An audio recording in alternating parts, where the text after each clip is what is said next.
Hi there, it's Lisa Schumann from the Center for Family Building. I'm just popping in really quickly to say hi and to welcome you to our new podcast. It's called Building Your Family, like my book, and we wanted to share all of the ways the modern family is built. And although donor conception conversations is still going to be going on, we're going to do a lot of episodes about donor conception, and you will always be able to access the videos. We understand that the modern family is built in many ways. So we will be talking about egg freezing and fertility treatment and surrogacy and all kinds of subjects with very exciting guests. So I can't wait for you to join us. Okay, now to the episode. On today's podcast of Building Your Family, we have a special guest, Tara Lipinski. She, as you know, is a gold medalist, but she also has a fantastic podcast of her own called Unexpecting, where she shares her own fertility journey. And she is so incredibly open and vulnerable and shares so much of everything she's been through. And she has been through so much. So please listen. This is an incredible episode. I think you'll get a lot out of it.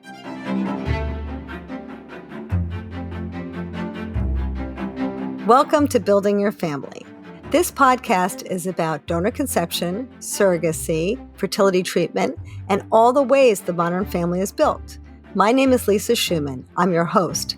I'm also a researcher, a therapist, and an author, and I am passionate about helping people have an easier path to parenthood. And my guests and I are going to do exactly that on this podcast. We're going to show you the tools and the truths that you need to have an easier parenting experience and a better journey to parenthood. So today I have a special treat for you. Tara Lipinski is here. I cannot even believe it myself. My palms are sweating. She is just so amazing in every way. Not only is she the best skater on the planet, but she is, in my mind and heart, somebody who's especially incredible because she does so much. And I want to just quickly say three things, and then I'll introduce her. Number one, I think it's so amazing that she's using her celebrity platform to help so many people out there in the world. And we'll talk about that, how she's doing that through her podcast, Unexpecting, but also on social media and everywhere she can, including here. Secondly, I think you will see that her experiences and struggles are really what people need to hear because they are almost like magnifications of what we all go through in fertility treatment. We all have these sorts of experiences, and Tara, of course, being a celebrity, has them in kind of a more extreme way. And I think that's so helpful for people to hear because it really can resonate with them. It really can help them understand it better. And number three, as you will hear in her podcast, which blows my mind every time I hear it, she is so humble. She talks about her struggle, but also understands how people feel in different circumstances. As we know, and we've talked about on this podcast, there's research that shows that people who go through fertility treatment can have the same levels of depression as chemotherapy patients. And she often says, I know I don't have cancer. I feel fortunate that I could pay for this treatment. I mean, her groundedness and humbleness and her feelings, you absolutely need to watch and listen to her podcast because you will be really amazed. So that is in a nutshell what I wanted to say. And now I want to just welcome you, Tara. Thank you so much for coming. And maybe we can start by talking about your podcast and how it started. Yeah, so we started the podcast this year after a long 5-year journey that we had currently been on through infertility and pregnancy loss. And I had not spoken about our journey or IVF or our infertility struggles or pregnancy loss at all publicly before we did this podcast. And I think in the beginning, I just wasn't really able to share that, even with some close friends. And I think that a lot of people in the community would be able to relate to that. And I think it's something that if you never want to share your story, if you never want to talk about it, then you should never talk about it. But, for me at the time, that's how I felt. I didn't feel that I was able to cope with the current emotions and getting through treatment while also sharing my story quite publicly. And I've been in the public eye my whole life, so I've shared a lot. So it was very interesting to keep this part of my life almost secret for so long. And I think, by the time we were reaching that 5-year mark, I didn't care as much to keep it secret. It was harder to keep things secret. The amount of treatments I was doing, the way that I was working through all of this and felt like I had to be, this one persona on TV and happy while inside, going through a miscarriage or struggling deeply with our journey. It just felt at a certain point that juggling those two lives didn't make sense and that we were just going to open up and share what we had been through. And we did it through a podcast, and we did it in our own way, which was really nice that we were able to do it just the two of us. It was us telling our story. And I think for Todd and I, we wanted to do this podcast also just as a documentation for ourselves, for our family. And in a way, it was really healing for the two of us to go back through our own story and tell it. And we've loved it so much that we're now continuing the podcast every week with either just the two of us, which we've done some episodes, which has been really great. We've done one with my doctor. We're inviting other people on that have been through infertility or loss or just are part of the community to tell their stories.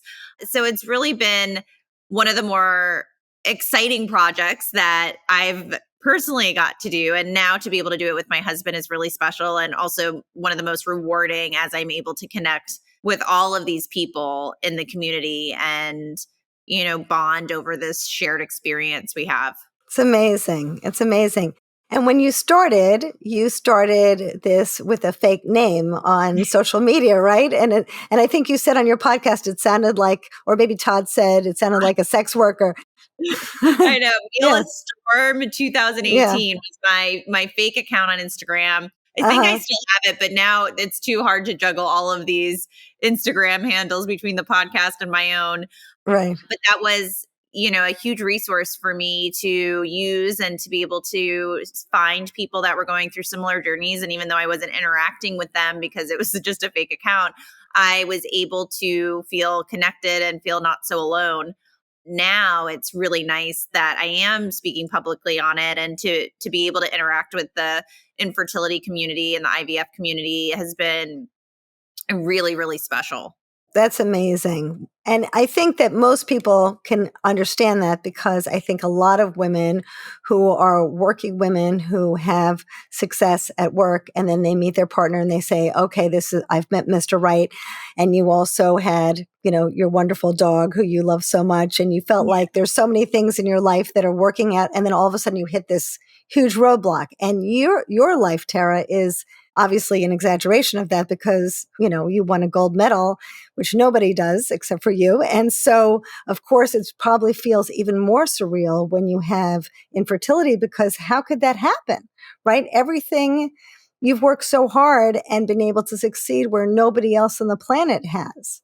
Well, that was probably one of the biggest lessons I learned through this journey, was that no matter how hard you work at something, or time or effort or money that you put in, this is a medical diagnosis. IVF, there's no guarantee that you'll walk away with a baby. And it's a hard realization to confront, especially when it feels like it's going on for years, or that there's no answer, or you can't find the answer, or there's just failure after failure. And it just puts you in a very anxiety inducing state where you're almost in this fight or flight feeling. Yes. Yes. And it keeps you there until you either move on or you find answers, or, we moved on to surrogacy, which brought us out of that hamster wheel finally. But it is really life altering to go through these types of journeys. But there were so many places where I think a lot of people could say, I can't take it, right? I mean, you hit one roadblock, and you've had so many surgeries. I mean, 24 times under anesthesia, I think you said. Yeah. I mean, I can't even believe what you've endured. It's so much. And I know, having been through it personally myself and seeing thousands of people going through it, it often feels like, how can one more thing happen? And I can't do it. And then you somehow found the strength to take the next step, and then had the next hurdle.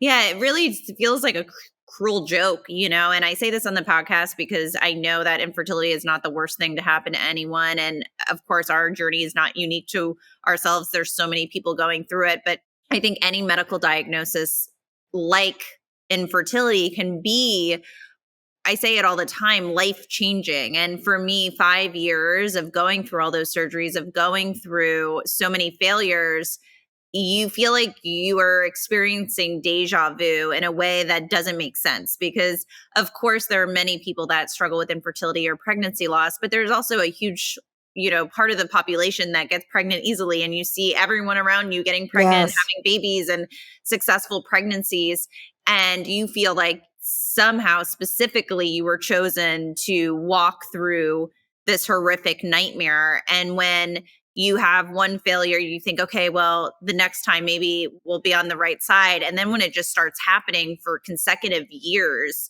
you really start to feel like you're losing your mind. You start to Yeah. feel like this is some, like I said, cruel joke that Yeah. how could possibly, what are the odds, or how could this be happening? But I always say that about IVF and even just going through a cycle. It is really Murphy's Law. If anything can go wrong, it's going to go wrong. You're going to ovulate through your shot. The medication won't show up. It's just always something, because there's so many moving parts and it's not an exact science. But I just would sometimes laugh to myself of, how can this be real life? How can this just keep happening? Yeah. And how do you get to that mindset? Because you go into each cycle thinking, okay, this is going to be it. And as you talked about on the podcast, there were so many times where you said, okay, this is going to be it. And you also had pregnancy tests where you had success and you thought, okay, this is the end. Phew, like we could Yep. go back to having a life now. And then it wasn't.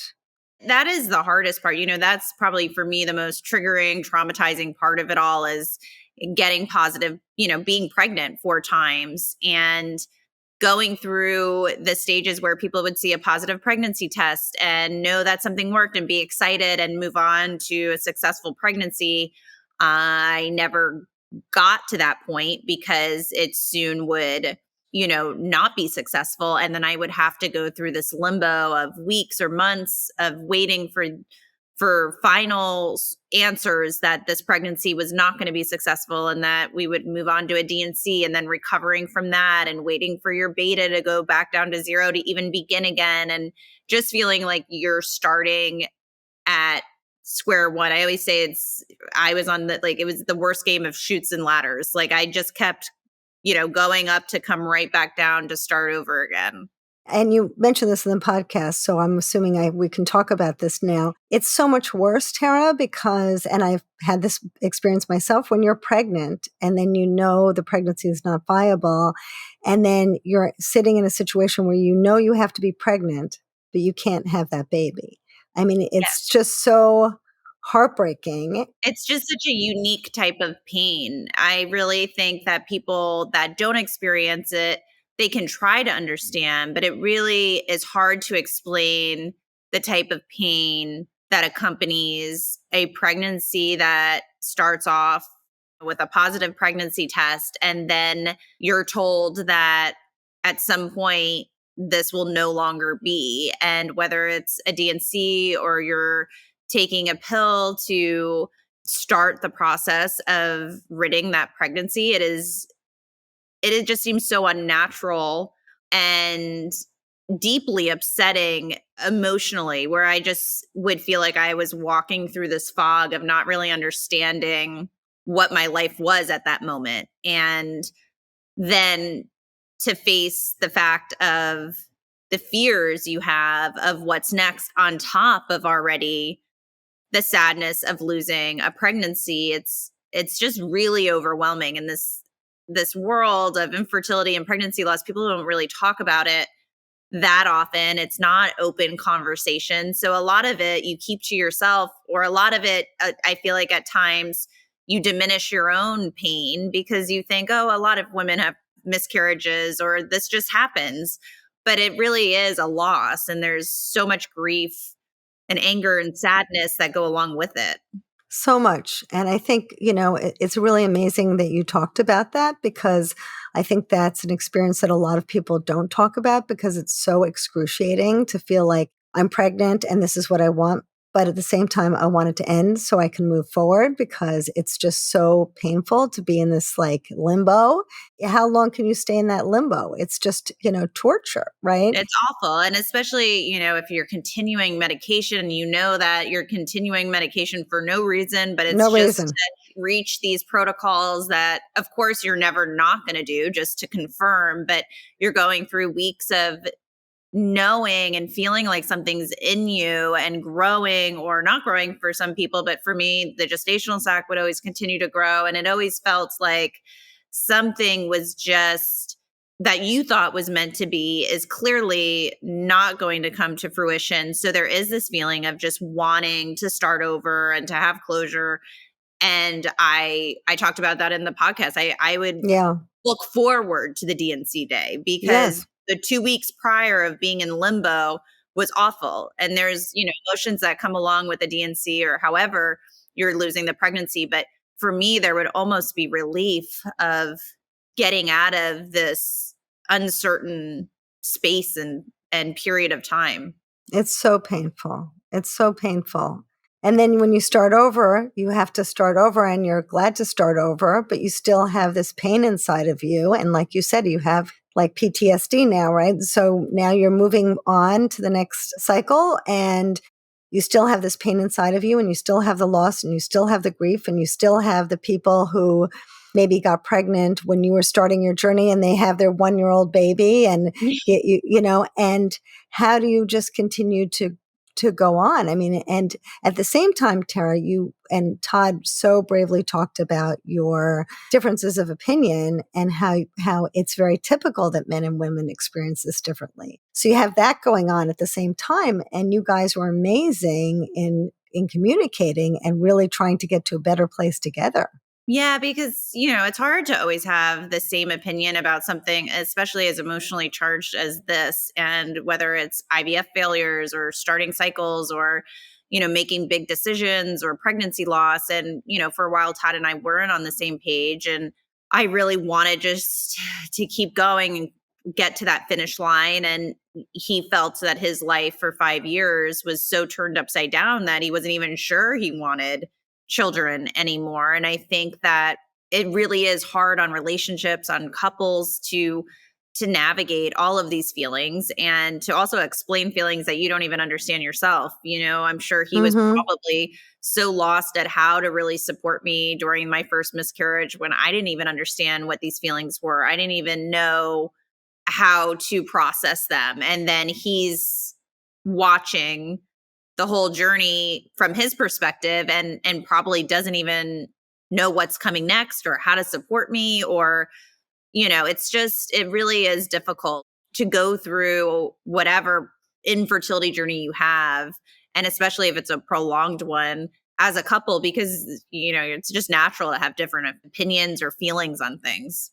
Yeah. And very often men kind of deal with things as they hit them. They say, when there's a problem, I'll deal with it. And the women Right. very often want to know what's around the corner And and what do I worry, do? and that was Right. me. I was the Yes. worrier. I was the overthinker, thinking ahead down the line, and Todd would process it and deal with it of, oh, it's going to be fine. And it was just hard at a certain point, especially with our journey when I started to really understand my body. And through these pregnancies, when he would have a lot of hope, I started to immediately recognize that deja vu was happening again. And my hope would be out the window. And that was very hard to be on different pages like that. And Yeah. probably to see your partner feeling like they've already given up, but it's like I already kind of knew. I knew what to expect, and all my pregnancy losses were the same. So for me, it was a lot of PTSD that is associated with going through 4 identical pregnancy losses, which has put me now at the place where I'm terrified to even try to get pregnant naturally. My Of doctor course. joked with me the other day of, oh, are you just trying? And I'm like, no, No like way. I never want to set myself up for another miscarriage. And Right. so you become a little jaded. And yes, I know it's a possibility. You never know. And there are those miracle stories that just happen. But I'm also realistic and also been through so much that I don't want to set myself up in any way to experience that. And No. especially now that we have, faced one surrogacy and, we'll do another one as well. There are so many people out there that struggle and troll the internet trying to find the right ways to build their family. They're looking for a donor or a surrogate or a clinic, and it's so hard to find the right information, particularly when you're stressed. It's hard to think clearly about the decisions that you're going to make. How do I know that? Because I've been there myself, and I've worked at some of the best fertility clinics in the world.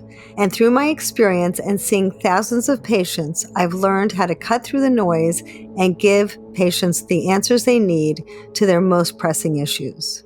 My name is Lisa Schumann. I'm a therapist, a researcher, an author, and I am passionate about helping people find a better journey to parenthood. I created the Center for Family Building to help people understand how to make decisions, not just for the short term, but for a lifetime. We have group counseling, individual counseling, couples counseling, and lots of other services that can help people find the answers that they're looking for. Just take a look at our website so you can see a few of the thousands of people we helped build a better path to parenthood. The decisions you make are too important to leave up to chance. Arm yourself with the right information. Take a look at our website and sign up for a session with one of our therapists, join one of our groups, or access one of our programs, and you will quickly see why our strategies are so effective. Now back to our episode. So are you thinking about that now? Yeah, we are.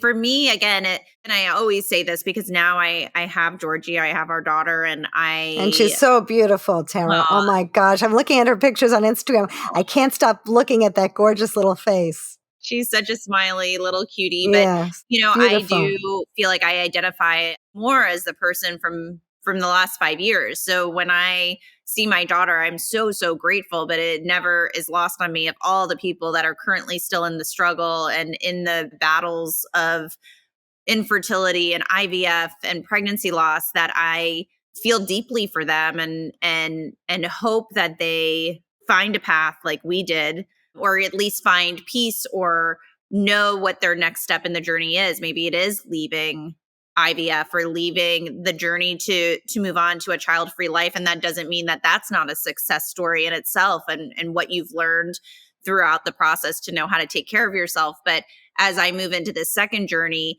it's not like, oh, I have a daughter, everything's great. I'm still moving through this in a way that for me, a lot of anxiety, a lot of worry. We have, quite a few embryos on ice. And when I say we have 7 embryos on ice, people, oh, that's great. And in my mind, I think I lost 6 the first time around. Right. Yes. So for me, it's really terrifying to think about what could possibly be our next journey. So just trying to take it one step at a time and know that we're so grateful for even getting to this one stage with Georgie, that really is, I think, just filling our hearts with so much gratitude. But it doesn't take away all of our baggage and trauma. Yes, exactly. Right. It doesn't take it away. And also, it doesn't make it easier now because, we do have research that shows that even women who are going through treatment all over again, they can feel the same longing as people who start just with their first child. So people think, well, you've got one already, no problem. You should be happy. Well, just because I'm happy for number one doesn't mean I'm not also at the same time anxious and worried and upset about number 2. You have those 2 feelings at once where you are so grateful, and it's not lost on me that we could have gone through the journey and walked away with 0 healthy pregnancies, but we have had one. But I think it's like secondary infertility or anyone going through a second or even a third journey. You look around the world and people are having 3 children and building the family of their dreams. And just because you have one doesn't mean that you have to give up your dream of others. I talk to so many women through DM now from the podcast. And, I talked to someone who was wanting a 3rd child and is really struggling through that, and just how alone she feels to speak out about how she feels guilty. She has 2 children, and so many people think like, oh, it's fine. But she really, really wants to experience a pregnancy again and to have a 3rd child. And I think it's probably hard for people to understand that, but I'm not there, but I think that it's true. It's true. You're full when you're full. Yes. And full is different for Yeah. different people, right? Some people are full with one child or Right. no children or 3 children. Right. But until you're full, you're not full. Right. Right. You can't ever totally let your hair down. And it's also hard for men to understand because it's not quite the same for them. But Right. you can't ever totally let your hair down and say, okay, I'm done. I can relax now, put my feet up. No problem. Yes. We've got this, right? You're still, it's still tension filled, even though Right. I have to say I was really moved by Todd saying he would howl to the moon for you on the podcast. It was really fabulous. So his heart's in it, but it's still hard when men don't go through it in the same way. They don't have the same experience. It is different for them and it is hard. It's just personality. Like he just doesn't worry in the same ways. I'm sure when we start this second journey, he'll be like, it's fine. We got this. In my mind, I'm thinking of all the reasons why maybe it won't be fine. Right. And what that will look like. So, I think in any partnership, you really have to voice your opinions and make sure your feelings are validated, because whether you're on the side of worry or on the side of not worry, you've got to make sure that your partner feels supported. That's very nice, Tara. That's very sweet. It's very sweet. Aww, and it's so nice for you to also appreciate his point of view when you're kind of sitting in this driver's seat. And I think for women, they do. And they typically are the ones who talk to the doctors and make sure the appointments are working out and make sure the surrogate is happy and make sure that everything, the agency's on board. Yeah, all the details.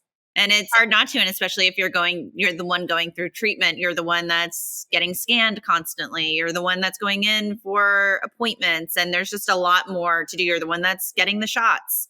So I think it's probably hard too for your partner to figure out where to step in or how to help. But there's a million ways, and I talk about them all on the podcast. So hopefully I always love the messages where people will comment, oh, my partner's listening, and I feel like this is so healing for us or so good for us, and they're understanding my feelings a bit more. So that's always nice. It's so true, Tara. It's so true because there's so many people, and I'm sure a lot of physicians have told you that very often the husbands will say, I don't get it. Why are we in such a hurry? Or why do we have to have another cycle now? Don't worry, we've got this. Yes. And sometimes the doctors have to sit the husbands down and say, listen, this is what you need to do. Right.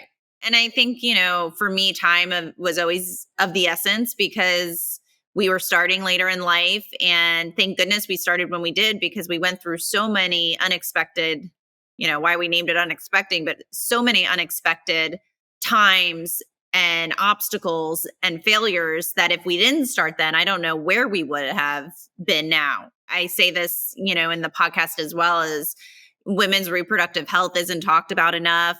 I really didn't know much about my fertility moving into IVF. And unfortunately, there is a timeline on things, and you want to get started as soon as you can because you never know what is in store. We were able to make embryos, but we couldn't keep pregnancies.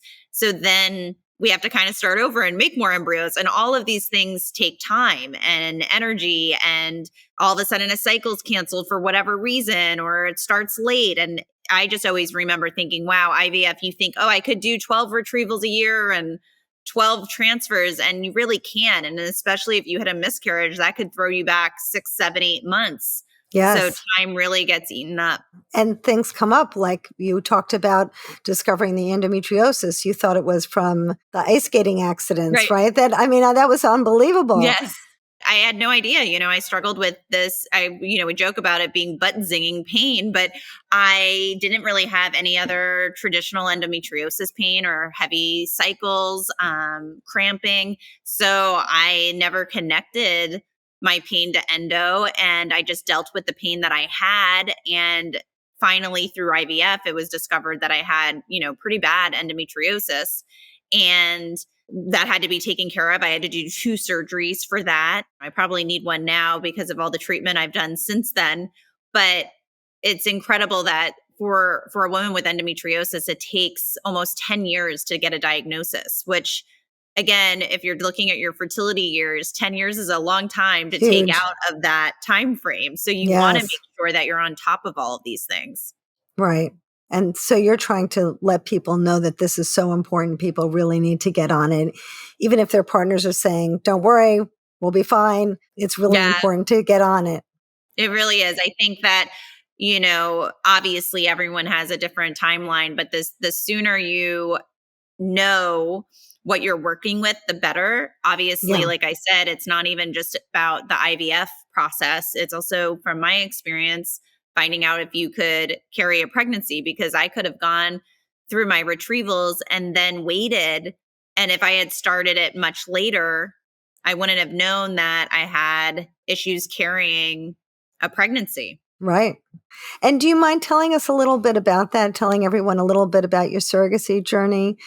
So we started that last year, and it was a decision I made after the fourth miscarriage. I had 2 miscarriages within about 3 months, and this last one was physically exhausting. And afterwards was the first time I started to just think a little bit about myself, which is, when you're going through infertility, you're just thinking about a potential baby, and you'll do whatever, take whatever medicines they give you to get Yes. to that point.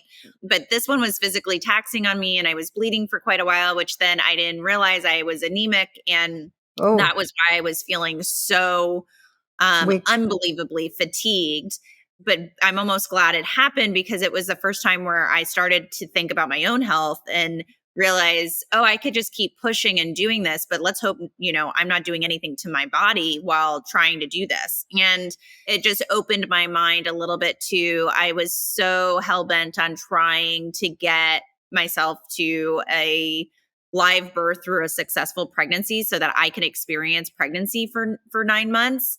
And I realized the charm of pregnancy had already worn off through all of this trauma that I was dealing with through these pregnancies. And did I really want to be pregnant anyway? Was it going to be fun for me after everything I yeah. had been through? And then beyond that, even if it was, I was so hung up on my own experience that I was holding Todd and I back. It's been 5 years and we still didn't have a child in the house. So that coincided with when we had kind of been tested for everything from my doctor. She's like, I have tested you more than any other patient, and we could not find anything wrong, nothing wrong with anything. And which, that's when a lot of people will then go to that final last resort of testing reproductive immunology. And that kind of coincided with the results of that coincided with because we had done it for the miscarriage before, with the results of my immune testing with Todd. And it just, not to get in the weeds, but it was the first test that came back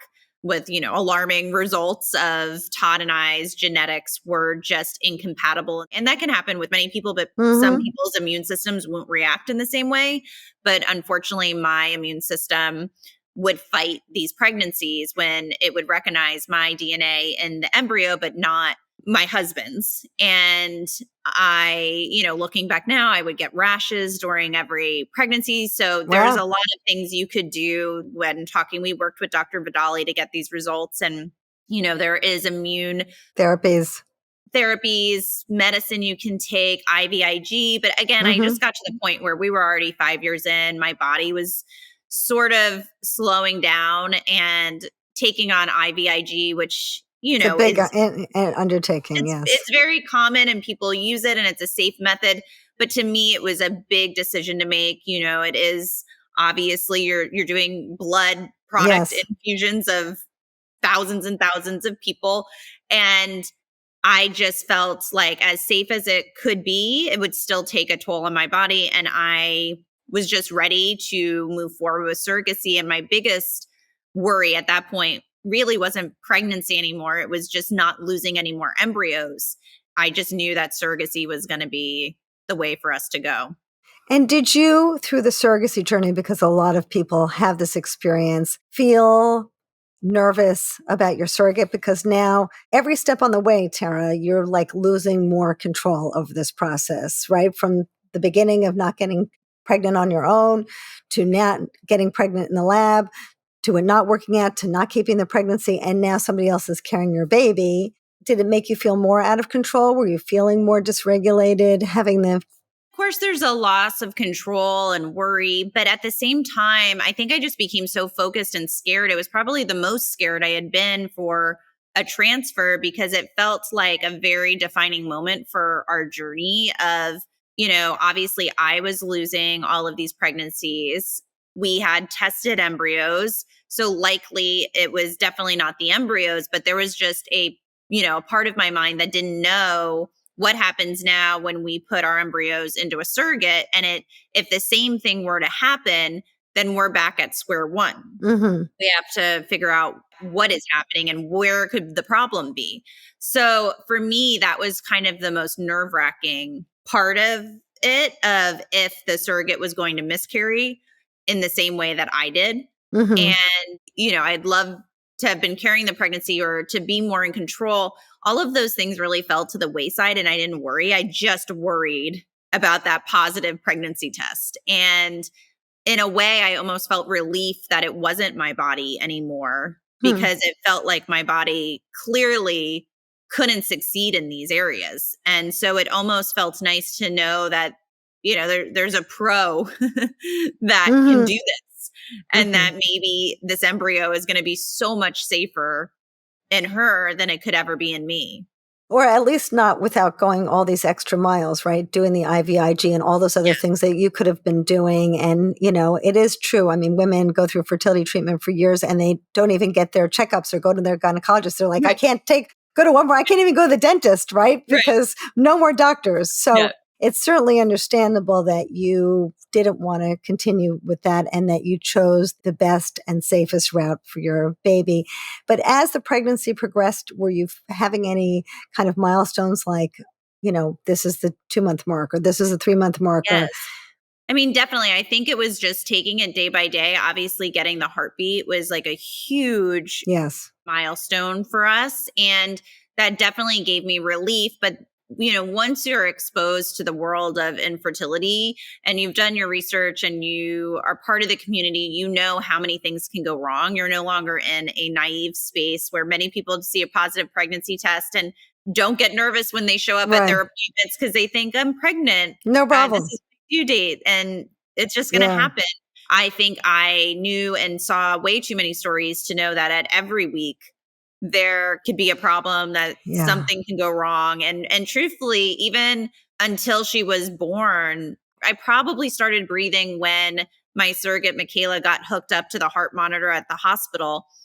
And that was probably the first time that I was feeling a little more comfortable knowing that we were in a place that they could safely get this baby out. But really, until she started crying when she came out, did I believe it? Or, that anxiety was still so heightened in me. So as much as I've loved every part of the surrogacy journey and her birth, but at the same time, pregnancy, all of these things will never be the same for me from what I went through. So if I'm being very honest, it's not like pregnancy was so exciting or the birth was so exciting. I was terrified every single second. So it was only exciting when they put her in my arms and said, she's okay. Right. So, that's helped me to realize that for myself, even thinking about a second journey, when I wondered if I wanted to maybe try to go through the treatments again, I realized the journey part is not for me anymore. I've been through too much. Yes. And it's going to be hard even going through surrogacy as it was the first time with all of that baggage I have. So for me, it's really just trying to keep my eye on the end goal, on that end prize. And it's been so rewarding with Georgie realizing and confirming all of these feelings that, to be honest, I have regret that I waited so long. It was 5 years, so I wish that maybe I had come to the idea of surrogacy a little sooner to maybe prevent some of the repeat trauma and pregnancy loss that I was experiencing. But it's my story and we're here, and it took that long for me to get to that point. And, that's why it's unique to everyone, and you have to follow your gut and your feelings on what's right for you and your family. But I've definitely realized through Georgie, I'm not thinking about those 9 months much anymore. I'm thinking about this beautiful baby in front of me. So the 9 months that I always thought would be so important in my life, which I'm sure are beautiful for many people, it's not consuming my everyday thought about 9 months. I wish I could tell my past self that of Tara, once she's here, it's not like you're going to be reliving your 3rd week of pregnancy. You're going to be moving on to this next phase. Well, you went through like multiple traumas, Tara, traumas through the pregnancy and even the surrogacy. I mean, it's trauma after trauma after trauma. So I would imagine, like, when you look at this beautiful baby, I would imagine it's probably like an out-of-body experience, like, oh my God, she's my baby. Every day it is. It really is so incredibly bizarre to Yeah. look at her and I almost have to say that it's real or that it's happening, because for 5 years it didn't. And I really thought that maybe we were just not meant to experience this. And, I'm sure, I'm always hesitant to say, because I'm sure every parent, whether they got pregnant the first time they tried and never had a problem, a baby is a miracle and they are so grateful and their world has changed. And I agree with that. But I do talk to so many people in the infertility community that have gone through long journeys, have very similar feelings to Todd and I do, that the gratitude you feel after going through this journey is just amplified Yes. every day. And I just look at her and I don't even know, of course there's hard moments in parenting, but I don't even know if I can qualify the word as hard, even though I know I'm physically exhausted or emotionally exhausted. It's amazing. I want her to scream in my ear all night. I want her to Right. poop Right. on me 6 times a day. Like, I don't care. It's incredible that we even have that. That experience. Yes. It has been, I think, a really positive part of our initial days of parenthood, of embracing the life altering change and embracing, the sleepless nights, because, you're just so grateful that somehow this just happened. Right. And you got to this place, which is amazing. And it takes time, right, to grieve over any loss. And you've Right. had so many losses in a row. Right. When you get bruised in your knee and somebody keeps hitting you in the same place, it takes so long to heal. So even when the baby's there, you can't be fully healed, right? It takes a long time. Yeah, it doesn't make sense. And it's also hard too. I mean, I started to experience that through the surrogacy when we would get good news at appointments. It was hard for me to understand it or not to feel anxiety. And I would be like, why am I feeling anxiety? Of course you are. The doctor just said everything's great, but it's just because it was, 5 years. And sometimes that's what's so hard about IVF and infertility. It just feels like Murphy's Law, that something's going to go wrong. But for us, we really 5 years of bad news straight. So it just Yes. becomes part of your identity of, oh, this is just us. We get bad news. So, Right. It just doesn't seem believable. and you're always just sort of almost a step ahead playing it through. I was terrified as Michaela was driving to the hospital for Georgie's birth and waiting for the monitor. I was like crying and upset because I was envisioning what we always used to get of bad news. And it just is, it took a while and it's still, like I said, I still just am in awe that this is actually real.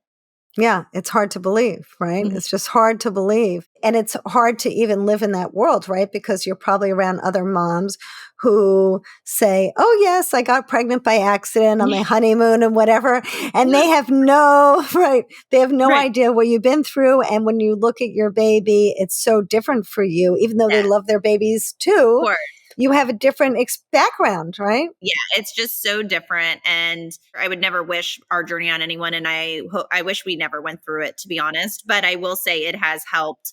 When I look at Georgie, it has given me this next level of gratitude that I don't know I would have had if I just got pregnant the first time and I would have entered motherhood. I probably would have been like, whoa, this is a lot. And I would have been thinking a lot about how my life is changing and all of these Right. things, of course, in love with our baby. But I think now it just is a completely different experience, which is really nice not to have to confront any more feeling. Yes. Right. It's right now, it really is kind of blissful in the way that we're able to really just and soak in every moment. That's so amazing. And so do you feel like there might be things that you'll do differently in this surrogacy journey since, I mean, you can't totally dive in, right? Because you have to be a little bit self-protective, but do you feel like maybe the second one you'll feel a little bit different or have some different feelings about? I hope that the second one is, fingers crossed, going smoothly, that, I can try to enjoy more of the moments. But to be honest, I'm just wishing that it goes smoothly Right. and And we get get on to that there. end result. And I don't know how Get much, on the other end. yeah, how much pregnancy really excites Yeah. me in any way at this point. But I just I'm with you on that. hopefully, another journey, if that's if that's possible for us. Yeah. And just to be on the other end of it. Yes. Yeah. Right. I just hope that, for us, we get to the other side and never have to think about another embryo or No. Any fertility treatment at all. Yes. Right. Right. And I guess for everybody out there who's listening, I hope that you feel inspired by Tara. This is incredible. It's just an unbelievable story, Tara. And you are so full of wisdom and hope and beautiful heart and soul. And I appreciate you so much for doing this for everybody. It's really incredible. And, here you have your baby and you're taking the time to talk about this. I'm really grateful. And I'm sure everybody out there is very grateful. So, thank you.